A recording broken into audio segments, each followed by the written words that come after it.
Okay. Time for me to get started on that new RWBY video. Real excited.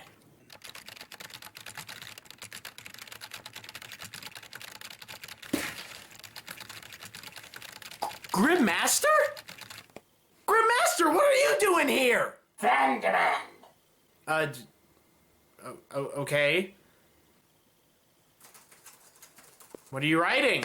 What are you typing up over there? I'm writing a comment about how you're wrong and stupid, and you don't have no idea what you're talking about. Well, I mean, okay. I mean, that's fine. That's your opinion, but don't you think it'd be, I don't know, more civil if you waited until the end of the video, until... What do you mean, wait till the end of your video? You know, once I've stated my point and made all my points and put them out there, don't you think then would be a good time to actually write a comment about what your opinion is compared to mine? Alright, fine. I guess you let me stay at your house for once, so I'll let you this one time. I will abstain from my comment until the end of the video. Okay. Well, thanks, Grimm Master. So, I guess I should get back to the video then.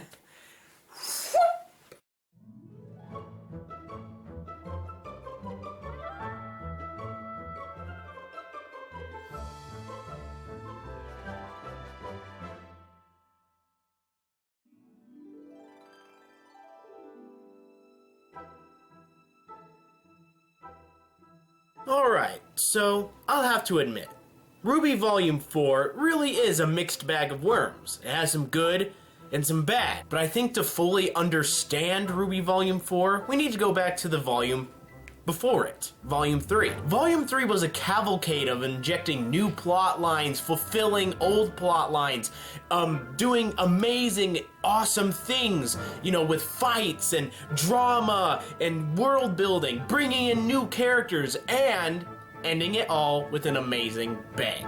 Volume 3 was quintessential, the ending of Part 1, if you will, to RWBY's actual story. How do you follow up a story like that? How do you continue it on with the next chapter and make it just as entertaining?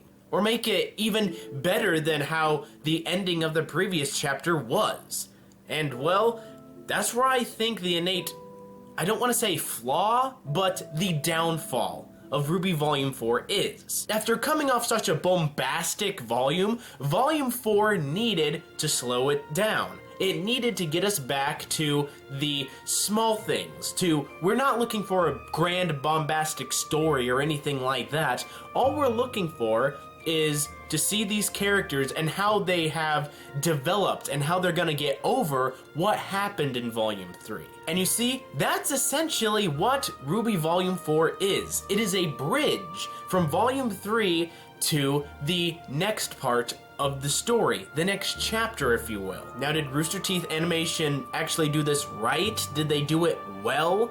Well, in my point of view, there were some good things that happened in this volume, and there were a lot of bad things that happened in this volume. And so that's what this video is actually going to talk about, the pros and cons of RWBY Volume 4. So if you're watching this video, I'm at least guessing that you watched my episodic reviews of the entirety of RWBY Volume 4, and you see, you probably think that I absolutely hate this volume. And while that's not exactly true, it's not exactly wrong, in the sense that I know that there are pros to this volume, and I think the pros are very, very good. What they did good in this volume, they did extremely well. But where Rooster Teeth Animation flopped in this volume, they flopped hard. I'm talking to, like, Magikarp Splash flopped. It was completely ineffective. But I'm gonna start off this video with talking about the pros that actually came and were in RWBY Volume 4. Pro 1, the new animation and rendering. Now, when the volume actually started with the RWBY character short, I found the animation to be, although interesting, it seemed like it was lacking something. And sure, it was probably a very early build of the new rendering process, but although the fighting animation looked real fluid and really good, the characters themselves, when they actually talked, and, discussed and just did simple movements. Not movements like swinging a giant scythe to cut apart some creature, but just a slight tilt of the head, a look. It seemed to be lacking there. And so, at the beginning of this volume, I didn't particularly like the new animation and rendering structure, especially after RWBY Volume 3, which seemed to get the animation perfectly. But as RWBY Volume 4 went on, I started to see that, well, this animation was pretty good. It flowed very well, it didn't have that many flaws, and when it actually came down to the fighting, it was still fluid. They seemed to keep the fluidity from the character short of the battles and actually fixed the character animation that was just a little bit wonky in the character short. So, although it had a rough beginning, it overall caught me by surprise, and I was actually quite happy that they went with this new art style. Pro number 2, the music. Alright, so music has always been a big thing in RWBY. Everything from just the score in the episodes to the actual badass songs done by Jeff Williams and Casey Lee Williams doing the vocals. I mean, you look at any of the songs from the past 4 volumes, and they are all awesome. Like, I could listen to those songs every single day. And while the score of RWBY isn't quite to John Williams or Howard Shore, it's still very, very, very good. Especially in Volume 4. With Volume 4, they've had 3 previous volumes of music to go off of and to build off of. And whenever there's a small motif to a previous section of music, that's where this score actually very well shines. When you get the small little motif to the song Divide in Salem's entrance and Salem's theme, when you get the piano and acoustic versions to Boop whenever Ren and Nora are having a moment. It's moments like these that make us actually feel for the characters. We grow more emotionally attached, and we actually are feeling more of the scene than we actually would.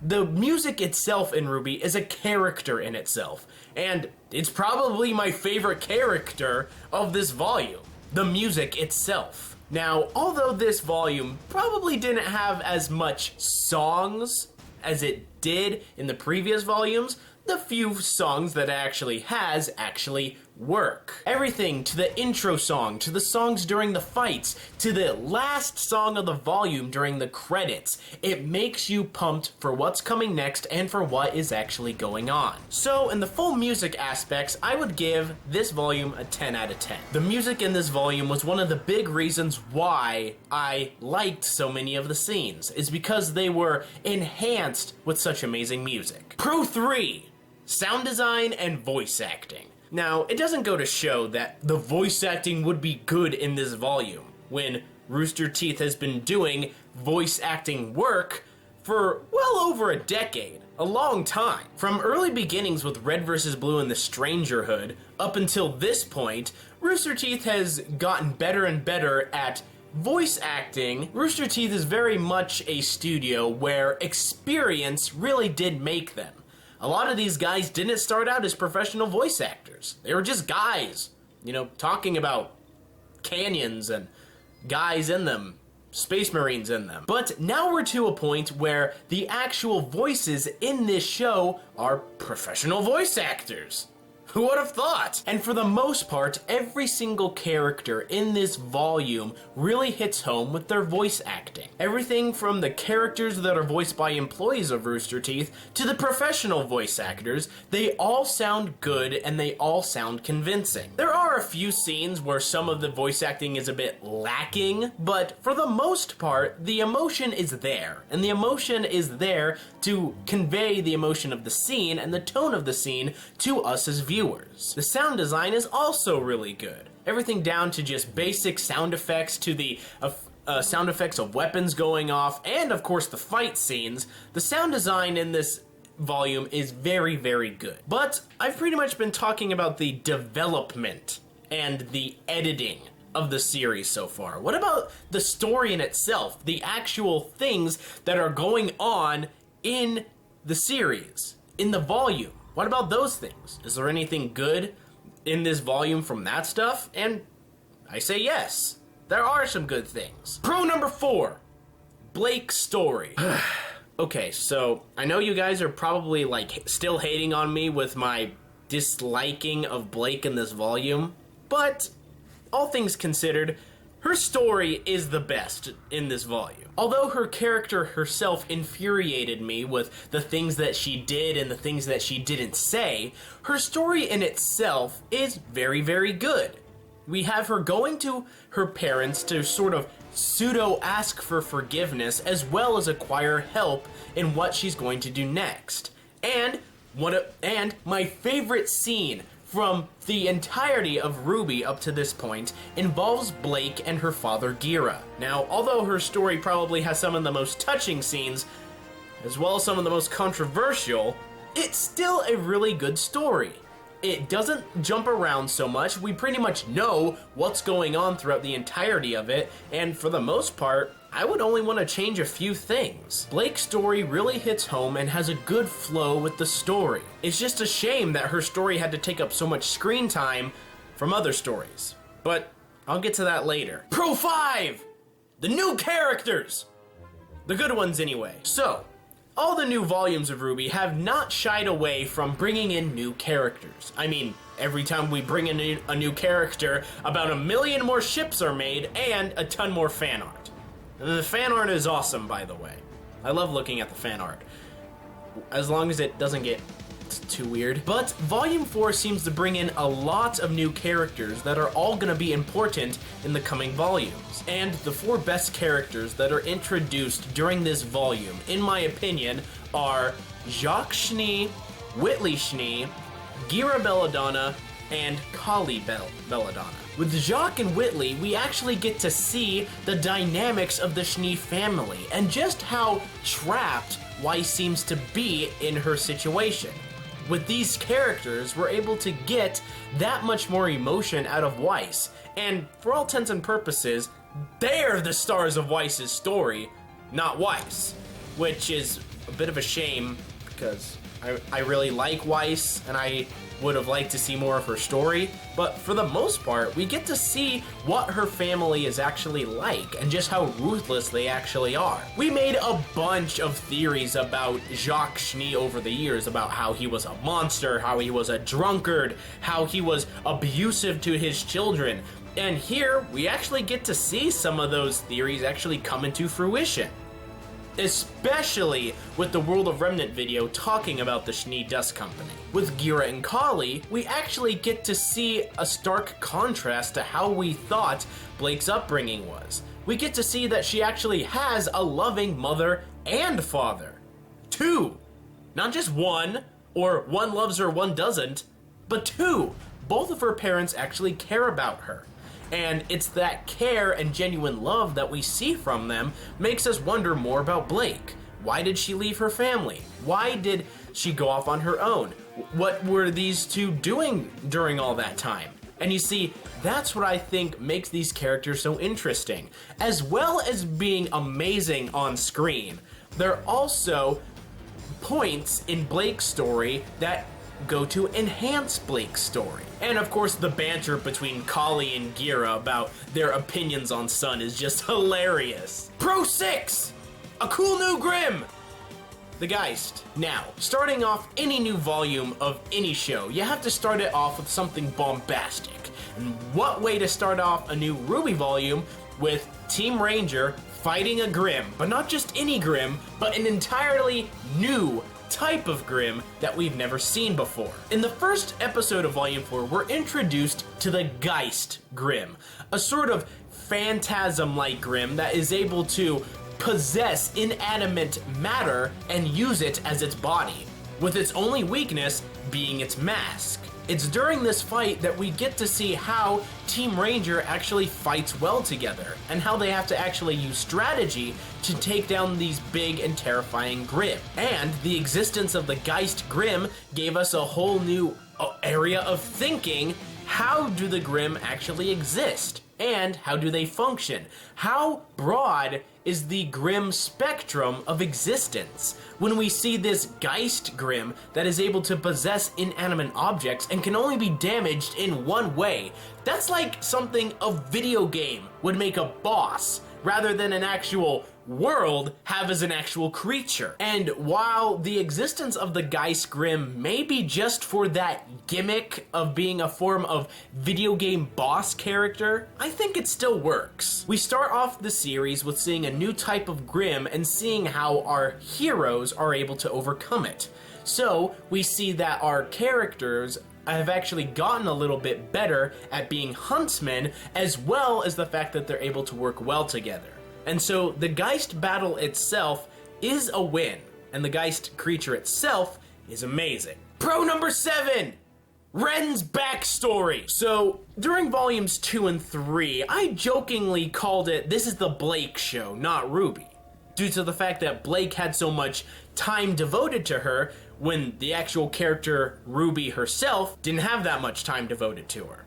But in Volume 4, it seemed to be more along the lines of not so much the Blake show, but the Ren and Blake show. Blake had a lot of character development and a lot of screen time during this volume. I've already talked about that. But the other character that seemed to take the spotlight, if you will, was Ren. Ren seemed to be the one that was the most knowledgeable of the area that they were traveling through. He was always dumping knowledge about what ruins they were in, what kind of Grimm were in the area, and what a town was actually called. It goes so far as to give Ren an actual backstory, showing him how his village as a child was destroyed and how he actually became friends with Nora. And we also get a fulfillment to this sort of seeking revenge plot that he's carried on ever since that time, with the killing of the Horseman Grimm at the very end of the volume. So Ren's story actually throughout this volume is very much a fruition of character, in my opinion. We actually get to see why he acts a certain way, why he's doing what he's doing, and we actually get to see him overcome a past fear that had taken everything from him at such a young age. And that's why I think Ren's story actually makes this volume a lot better than it wouldn't have been if it hadn't have been there.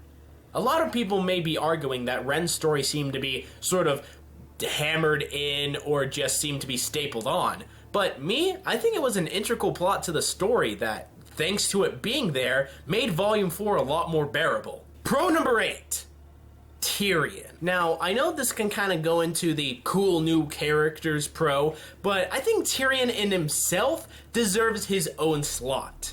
We get to see this new bad guy who, in a sense, may very well take the place of Roman Torchwick, although I hope not, because we all love Roman Torchwick. But we see that this guy, this mentally unhinged guy who refers to the big baddie as a goddess, is actually a very devastating fighter. He's scary, he's creepy, and he's had some pretty memorable scenes. Like the scene where he, just goes apeshit on that Grimm and just continually stabs it while crying and laughing to himself. That was an awesome scene. I loved that scene. And I love, and gonna love, whenever this character is going to be on screen now. He's essentially the Joker of RWBY right now. And that's why people love him. That's why he's so awesome. And this is why I think he's going to be a better help to the story rather than a hindrance. You see, the villains needed a villain to be an attack dog. A crazy mad dog who you just let off the leash. When we have Watts, who seems to be more of a diplomat, Cinder is a trump card, and Hazel, he's still a mystery. But Tyrion is the wild dog. Tyrion is the assassin, and that's what makes his character so cool. And in my opinion, probably one of the best characters of this entire volume. And so, with the pros, now come the cons. The things in this volume that just fell flat, and I personally did not like at all. Con number 1, the wasted new characters.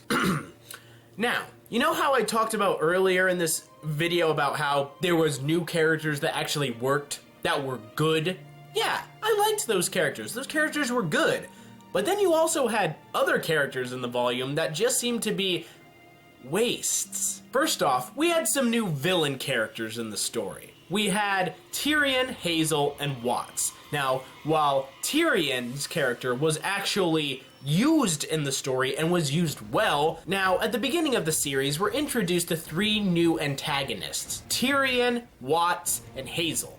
And while Tyrion is actually used in this volume as a primary antagonist and as a force of evil, we pretty much completely lose track of both Hazel and Watts throughout the volume, for the only reason of them to pop in near the end to provide a form of foil to what we thought was actually going on. Hazel appears just out of nowhere and is able to get Oscar a ticket to go on the train.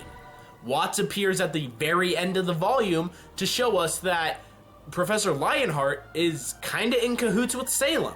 It just seemed that their involvement at the very end of this season, of this volume, just seemed to be for those 2 moments, and that was it.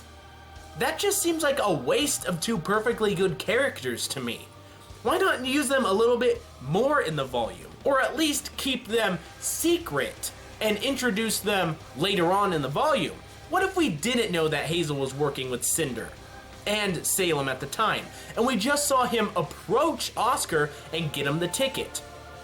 Then, when Ozpin's suggestion to Oscar about, you need to be wary of this guy, he's from my past, he shouldn't be taken lightly, then we would have been like, why? Why? Is he an old adversary of Ozpin? Is he working with the bad guys? Or is he just some kind of mercenary? There would have been more of a mystery to Hazel. And with Watts, the only reason I can see to make his involvement in this volume better is if he was actually in the volume more. What if periodically we got him calling Salem on like a video feed when he was like talking about how the talks are going with Professor Lionheart, but we don't know who he's talking to yet until the very end. Then he would have actually remained relevant in the story to the point where we're constantly asking, well, who is he talking to? Where is he? How does he fit into Salem's plan? The thing is, putting this character in at the beginning of this volume and then just shoehorning him in to the very end just so we can have a twist just seems to be a lazy form of using that character. But these 2 characters are not the worst new character of this volume, in my opinion. That honor goes to Klein. Now, don't get me wrong. When I first saw Klein, and, we started to talk about Klein, I loved his character. We have this loyal butler type character to Weiss, who seems to love Weiss more than anyone else in the entire Schnee Manor. And he has the whole, 7 dwarves thing going on. That's awesome! Count me in! I'm ready to see more of this character. We barely see any more of this character. We pretty much see him comfort Weiss after her first visit with her father, and then he pretty much helps her escape. That's it. When it's just like, no! I wanted Klein to go with Weiss. Why wasn't Klein used more in this volume? You got such an amazing voice actor to voice this character. Why is he used so fruitlessly in this volume? He's barely in there. Klein is the ultimate waste of potential character in RWBY Volume 4. Now, there may have been drafts of the script where Klein was actually used more or was in more scenes. You see, I wanted to see that story. I wanted to see Klein actually used, not just someone to be there. And speaking of sort of useless characters in this volume, does anyone think that the reason that so many characters were sort of just brought into this volume was just so fans could have more cosplay ideas? I mean, is that just me? Because I think that might just be me. Con number 2, dropped plot ideas. Now, you see, this con is sort of just pure speculation on my part, but it seems that the first third of Volume 4, it was going very well, and I was enjoying the volume, but it seemed that they just sort of dropped some plot ideas. I mean, the whole idea where RWBY woke up hearing Pyrrha's voice just to see Jean practicing to a recording of her, I mean, I thought that was going to be a whole subplot where RWBY would slowly, like, you know, like, talk to John and just be like, John, you need to get over this. We know that she's gone, but all this stuff. And then John would have to find comfort in RWBY, and RWBY would be there for Jean. But instead, we just have that one scene, and then it's just sort of forgotten for the rest of the volume. And I was just like, no, I wanted to see that. That was interesting. It just seemed that at the beginning of this volume, that we knew where it was going, and we liked where it was going. But then halfway through the volume, it just seemed to do a complete shift, just to the point where it's like, yeah, we're going pretty good. Oh wait, but we need to be actually here at the end of the volume. We gotta cut some corners now. And it just seemed lazy. Like, there was so much plot development that could have happened that didn't happen. And that just sort of makes me sad. And speaking of which, con number 3, Yang's story. Or the lack thereof. What is Yang's story? Why is Yang even in this volume? Yes, I understand. Yang is in this volume so we can see actually get back on her feet and actually get back to the point where she wants to be a huntsman again. But you see, such a big thing like Yang's story. The biggest thing that happened in Yang's story is that she lost a part of herself. She lost a limb because of the previous volume. And it just sort of seems to glance over that, if you will. Now, don't get me wrong. I still think Yang putting on the arm in, I think, episode 5 was probably one of the best things that could have happened. Because I thought it was going to be like, okay, so she's put on the arm, but she's still going to struggle with it. She's going to have to learn to actually use it and get over it. But you see, with Yang's story, we see her a little bit depressed, mostly mopey around her house. The arm comes in and she's just like, I'm not comfortable with putting it on. So she continues to be mopey. We see a PTSD flash that she has, and we see her have a nightmare about Adam. But then it just seems that a visit from Port Oobleck and a drop of the mic remark from her father seems to get Yang back into the groove of things. And I think it would have been better if she actually got back into the groove of things, not so much that she was ready, but because she felt obligated to. She felt like, I just need to do this. I may not be ready, but I need to do this. And so she puts the arm back on, and I was like, okay, I can get behind this. Yeah, cool. But the very next scene we see her in, she's using the arm perfectly, fighting and sparring with her father. And I was just like, What happened? Where was the character development? How did she learn to use the arm so fast? How did this happen? When you start to look and think about what could have happened during this time, you begin to see why it was such a waste of potential. Now, if we take another series that used something similar like this, where somebody had to get a mechanical limb and actually learn how to use it. If we look at Full Metal Alchemist Brotherhood, it would have taken Ed nearly 2 years to get used to using his new arm and new leg, but he is determined and is able to get it done in 1 year. Now, we skip over that because that all has happened in the past. The present of Full Metal Alchemist is him currently searching for the Philosopher's Stone to try to get his and his brother's bodies back. He's already learned to use his arm and leg. We were just seeing that in flashback. The trouble with RWBY is that we're seeing her learn to use her arm in present time. And it just happens automatically. No big deal. I can use a robotic arm. I don't need months of therapy. I don't need to, learn to, the schematics and the semantics of actually using a robotic limb. No big deal. And the thing is, Yang's story could have been so much more engaging and so much more meaningful if she would have actually struggled with getting used to her new arm.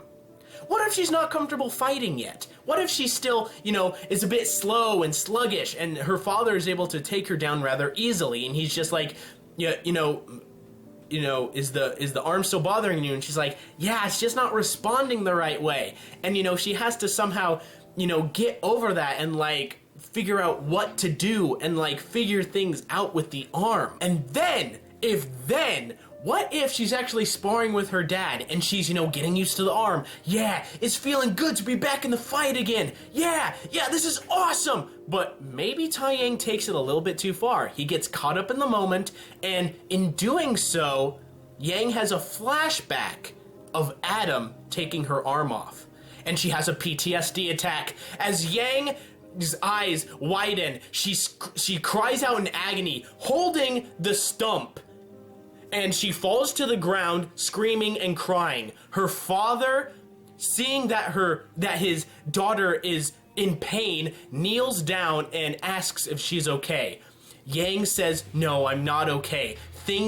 I can't do this. It's too much of a burden. And with that, the arm falls off, or she detaches it and maybe throws it away. Yang then holds her stump and continues to cry. Her father then holds her close, patting her hair and brushing it, saying, it's all gonna be okay. It's all right. I'm sorry, but things will be okay. We'll try again tomorrow. If that scene was in Volume 4, it would have been so damn epic! Seeing Yang struggle with her new arm and rediscovering herself is what her story was about, but we never saw that. The thing is, they need to show us, don't tell us. We were pretty much told Yang's okay. She's fighting. A little pep talk with her dad, a little pep talk with Oobleck and Port. Tai Yang talks about her mother a little bit, and then she's able to beat him. It's all good. It's all good. It's all good like that. Now, I understand that the story actually had to end with Yang actually going toward Mistral, going to Ruby, but you could have done that. You could have dedicated a little bit more time to Yang, had her, have a few episodes, but we see slowly she's starting to get better. She's starting, to not so much have so much flashbacks, but get more into the determination that we know Yang is. It's just, Yang's story needed more time dedicated to it. And speaking of dedicating more time to a story, con number 4, Weiss's story.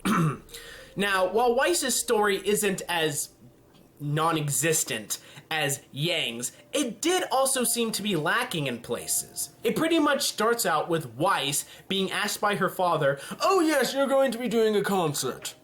The next time we see her, she's doing the concert. And then it all kind of spirals downhill from there, with the story culminating with her learning how to summon and actually escaping from her father's manor. Now, once again, the story has to end with her actually escaping and heading to Mistral. I know that.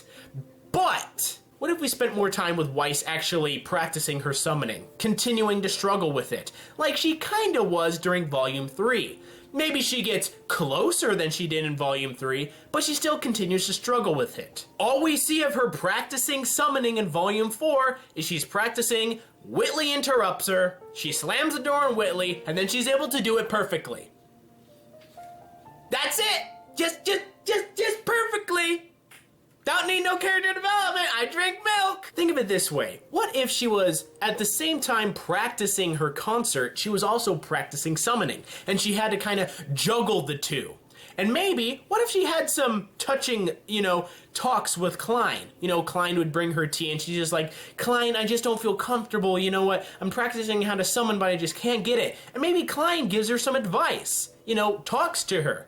What if we actually explored the concept of Weiss actually talking with her mother? We know her mother's alive, she was just a non-existent entity during the volume. Or heck, what if Weiss goes to her father's gravestone, or if he's still alive, his bedside, and asks him for advice? He was a huntsman, he was a warrior, he might have some awesome grandpa advice. Plus, he's like Santa Claus. Then we would have seen that the process of Weiss learning how to summon wasn't so much a ding, I got it. It was more of a gradual step up. More of a climb up a mountain rather than just a helicopter ride up it. And also on the concept of Weiss escaping the manor. what if instead of just automatically escaping, first attempt, what if we actually saw her try a few things? Trying to escape this way, trying to escape that way, trying to see who could she trust in the manor? Who could she trust that was actually in the staff? Maybe she had a few attempts to escape, but was, that escape blocked itself at the last moment, and maybe we could have seen her actually, almost escape, almost get caught, and, just barely make it back to her room in time before the manor goes on full lockdown. You see, seeing a few botched escape attempts from Weiss would have been nice to actually see, because we would have actually seen her, she's actively trying to get out. The way that she escapes in the show is more just like, screw you guys, I'm gonna leave. And she just leaves. There's like no stealth, no, like sneaking around. She pretty much grabs a bag, goes into the library, and walks down a tunnel. That's it. Kind of just anticlimactic. And on the subject of her escaping, the whole concept of her actually having to escape the house was kind of lost on me. Sure, it's stated that she's grounded, she's forbidden to leave the manor grounds, she cannot leave whatsoever. All we ever saw was the manor grounds, though. I mean, we saw the concert hall and the hall that the banquet was kept in, but for all we know, that could have actually been at the Schnee Manor. What if we had a couple scenes with Weiss actually in the town of Atlas, or maybe visiting Atlas Academy? We could have maybe seen a cameo of Team Funky, or actually seen Ironwood at his school, maybe giving some orders to some troops, going through paperwork or something like that. But we would have actually seen the outside of Atlas, and we would have actually seen examples of what life is outside of the manor. And once she's actually trapped in the manor, we then can realize, well, okay, there is a world out there. She is missing stuff out there. And when she was out there, she was actually maybe enjoying herself. And in here, she's miserable. Weiss's story, once again, sort of just stems from the same concept that Yang's story also stems from. There was a lack of time and also seemed to be a lack of detail. Con number 5, the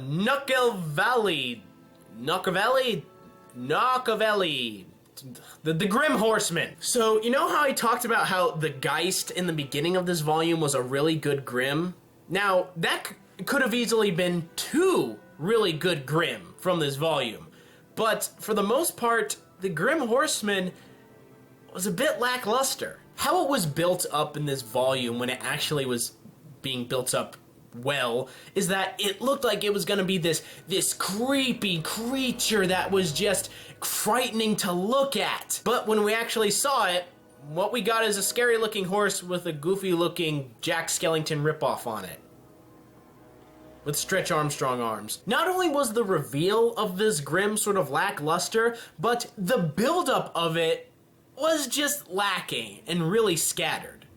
Now, the first time we actually get a inkling that this Grimm exists is when Team Ranger actually makes it to Shion Village, and we actually see its footprint in the ground. Now, during that time, a lot of people were wondering, well, what exactly is this? Is it a Grimm hoofprint? Is it a bandit symbol? And I think that's where it actually started, the downfall of this Grimm. The fact is that this town was attacked by bandits and then attacked by Grimm. And then, in the most recent World of Remnant video, it talked about bandits. A large part of that video was structured on bandits. And so bandits were on our minds. Bandits is what we wanted to see. Bandits were, what we were thinking of. And so people automatically assume that, oh, well, that's a bandit symbol. Because it's solitary, there's not multiple of it. If there was multiple of it, we would have thought, oh, there's Grimm tracks out there. But no, a lot of us were deceived and thought that it was a bandit symbol. And I think that's where this Grimm started to lose what it actually had. I have a feeling that this Grimm was supposed to be built up throughout the volume as to being this great creature that was going to be the end boss. But you see, that's not what it is. We see a small little inkling of it in that episode, and the next time we're actually really introduced to it is episode 10, I believe, at the very, very end, where Team Ranger actually splits up. Ruby and John go down one path, and that hoof print once again appears on the ground. Then we're like, oh yeah! That thing was back at Shion Village. What does it mean?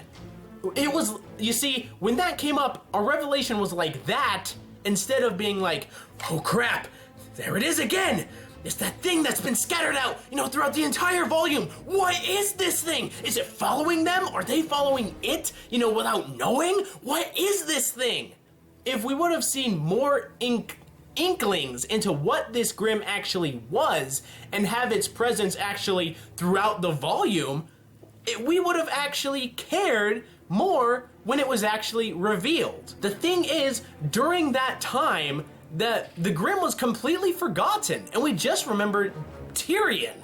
Tyrion came back in and was just like, I'm the baddie now, and we completely forgot about this potential of there being a big bad Grimm out there. So not only was the build-up to this creature sort of botched and ruined, but the fight that Team Ranger has with it is for the most part underwhelming.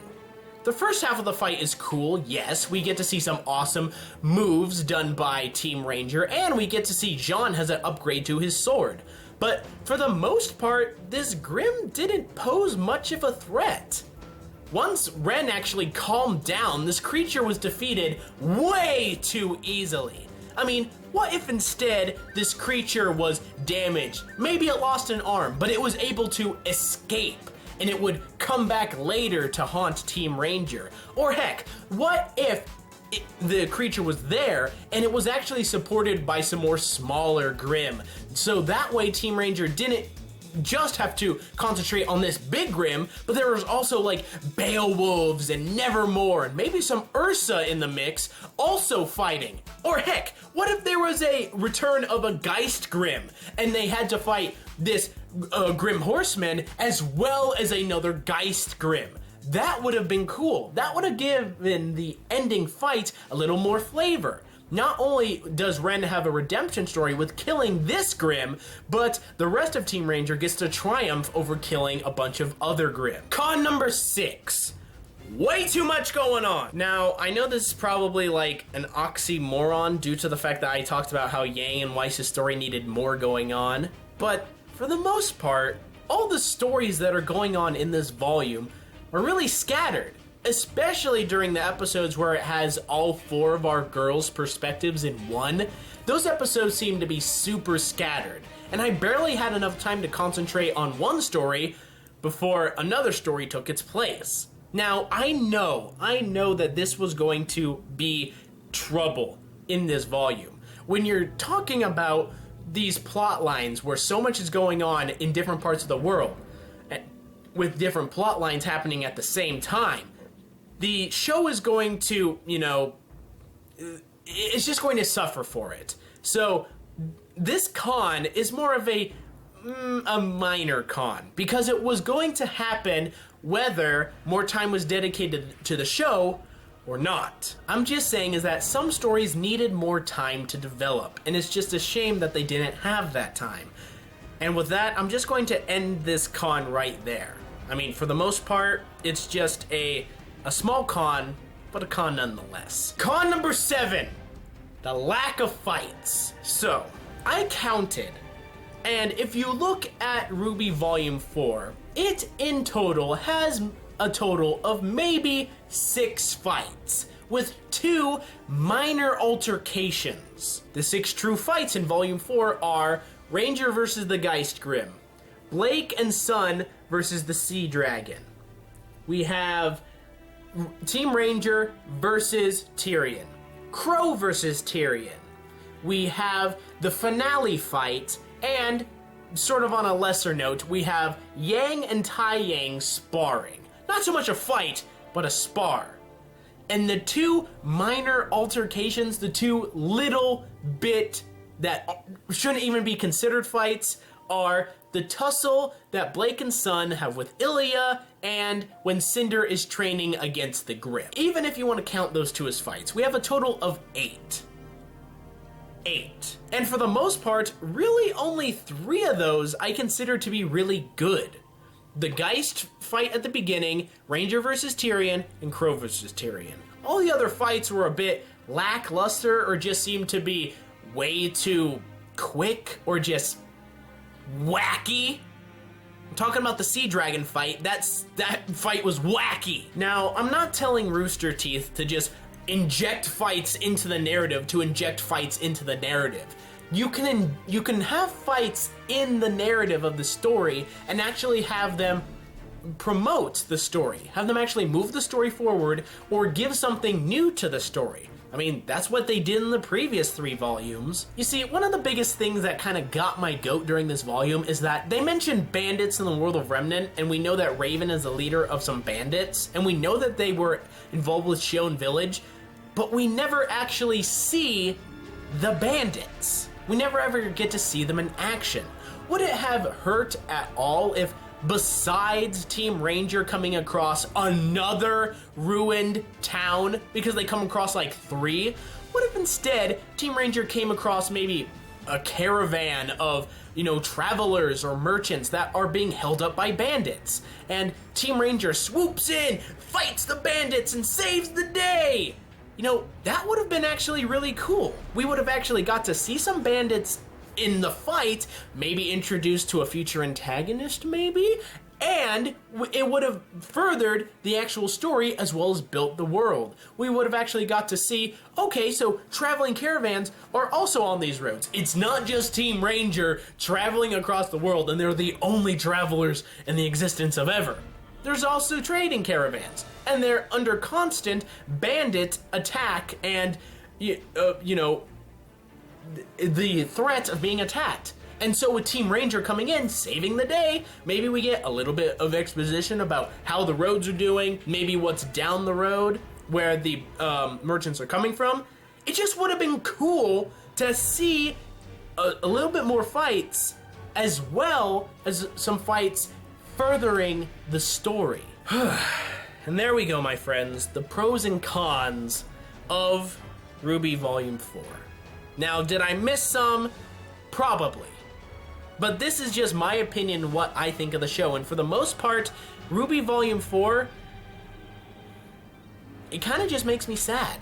RWBY Volume 4 was supposed to bring us into the next chapter of RWBY, and although it was able to accomplish that, it seemed that it just had to cut so many corners in order to do it.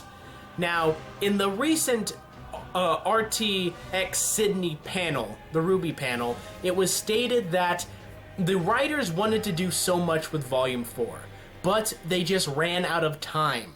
And they just knew that they had to do with what they had, and they knew that Volume 4 wasn't as good as it could have been. And you see, when I heard that, my respect for this volume actually kind of went up.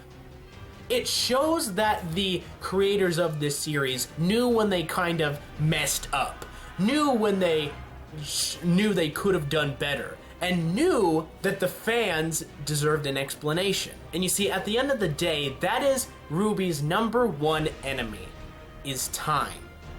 Time is the thing that Rooster Teeth animation doesn't have a lot of.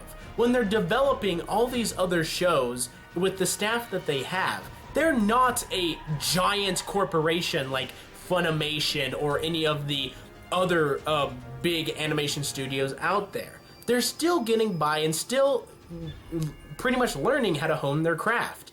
Has RWBY gotten better over the years? Yes, way better back in Volume 1 when we had 5-minute episodes. No, definitely better. But with time, the story continues to expand and continues to get bigger.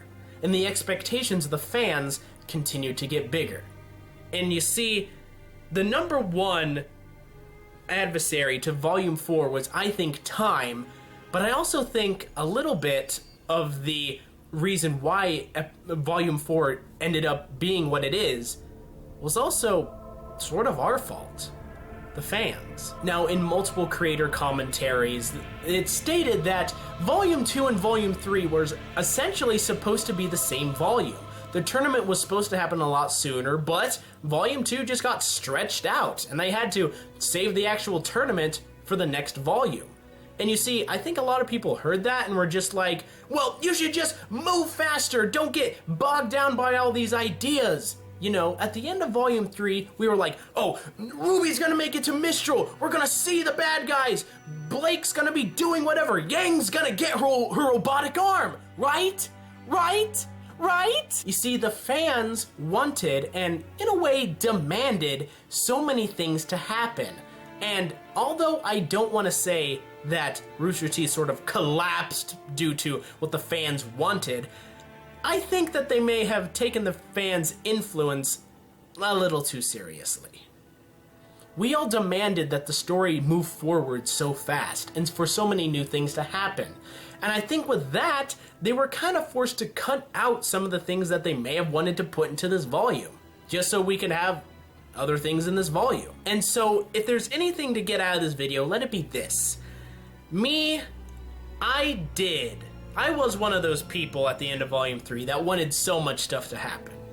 And if my outcries, if me being as a fan wanting things to happen may have caused this volume to be a little bit less than what it could have been, I apologize for that. But if Rooster Teeth, if anyone from Rooster Teeth ends up watching this, I want you guys to know that you did good with what you had.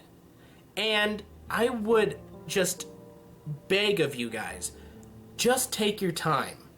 The story will come into fruition. We will wait for it. The big fans and the true fans of RWBY will wait as long as we have to get the story that we all know Monty's dream deserves. And even though Volume 4 may be over, its pros and cons already left behind us, we're looking forward to Volume 5. Seeing that there's probably a broader horizon and a much shinier one in Volume 5. And that is what we're waiting for. We are waiting for Volume 5 to be good. We want it to be great. We want it to be amazing. And so I'm just saying that with Volume 5, let's just hope that more time is dedicated to the series. We get to see a little bit of more manpower. I mean, I know that Rooster Teeth is working its darndest to get RWBY out to us, but I want them to take their time. Do what you need to do, we'll wait, and we will be happy for whatever you give us. Unless it's crap. Then we'll burn you down! Hey everybody out there in YouTube land, thanks for watching the video. Thanks for listening to my opinions being shouted at you for however long this video is. But hey, now that you've listened to my opinion, I can only do the same to you. So if you think I was right on some of the pros and cons, or if I was wrong on some of the pros and cons, leave it down in the comments below, because I want to hear your guys' feedback. What did you guys think of RWBY Volume 4? Was it great? Was it good? Was it bad? I mean, was it the worst volume? Was it the second worst volume? Was it the best volume? I don't know. Anyway, your opinion is your opinion, and I hope that I could have at least entertained you, maybe helped you see what some of the good things of this volume was, and hey, maybe some of the bad things of this volume was. But until next time, I want you to like and favorite if you've enjoyed, subscribe if you feel inclined to, and hey, I'll see you guys next time out there in YouTube land. Be a good person, tip your waitresses, keep moving forward. I'll see you guys then. Yeah.